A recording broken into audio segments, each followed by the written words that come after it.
మరొక breaking news చూస్తున్నాం. హోంమంత్రి అనితపై మాజీ మంత్రి గుడివాడ అమర్నాథ్ చేసిన వ్యాఖ్యలపై డిప్యూటీ సీఎం పవన్ కళ్యాణ్ తీవ్ర అభ్యంతరం తెలిపారు. మహిళల కట్టుబొట్టుపై వ్యాఖ్యానించే స్థాయికి వైసీపీ నేతలు దిగజారిపోయారని విమర్శించారు. ఆ వ్యాఖ్యలు కేవలం అనితను అన్నట్లు కాదని, సగటు మహిళలందరినీ కించపరిచినట్లేనని అభిప్రాయపడ్డారు. మహిళల గురించి మాట్లాడేటప్పుడు జాగ్రత్తగా ఉండాలని, ప్రజా జీవితంలో ఉన్న వారి నోటి నుంచి వచ్చే ప్రతి మాటను పౌర సమాజం గమనిస్తుందనే విషయాన్ని మర్చిపోవద్దని హెచ్చరించారు. రాజకీయాల్లో విమర్శలు, ప్రతి విమర్శలు ఉంటాయని, అవి విధానపరంగానే ఉండాలన్నారు. ఏదైనా ఓ విధానం నచ్చకపోతే ఆ విషయంపైనే విమర్శించాలన్నారు.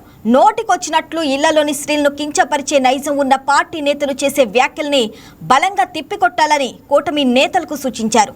వారు మాట్లాడే మాటలు ఎంతటి అభ్యంతరకరమైనవో ప్రజలకు తెలియజేయాలన్నారు. పౌర సమాజం హర్షించే భాషల్లోనే కూటమి నేతలందరూ బలంగా బదులివ్వాలని స్పష్టం చేశారు.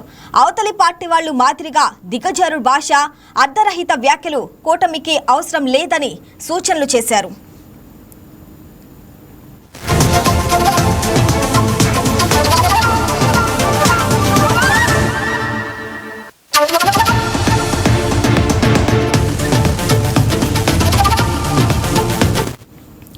మూడు రోజుల క్రితం కూటమి ప్రభుత్వం 2 ఏళ్ల పాలనకు వ్యతిరేకంగా అనకాపల్లి జిల్లా చోడవరం మండలం నరసయ్యపేటలో నిర్వహించిన సభలో మాజీ మంత్రి గుడివాడ అమర్నాథ్ మంత్రి అనితపై అభ్యంతరకర వ్యాఖ్యలు చేశారు.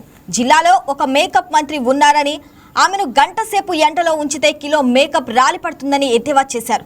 తాను వాడి వదిలేసిన బుల్లెట్ ప్రూఫ్ వాహనంలో తిరుగుతూ తమపై విమర్శలు చేయడానికి అనితకు సిగ్గుశరం ఉందా అంటూ ఘాటు వ్యాఖ్యలు చేశారు. దళిత మంత్రి, అందులోనూ మహిళపై మాజీ మంత్రిగా పనిచేసిన గుడివాడ అమర్నాథ్ వ్యక్తిగత విమర్శలు చేయడంపై సర్వత్రా విమర్శలు వస్తున్నాయి. కూటమి నేతలు అయితే అమర్నాథ్పై విరుచుకుపడుతున్నారు.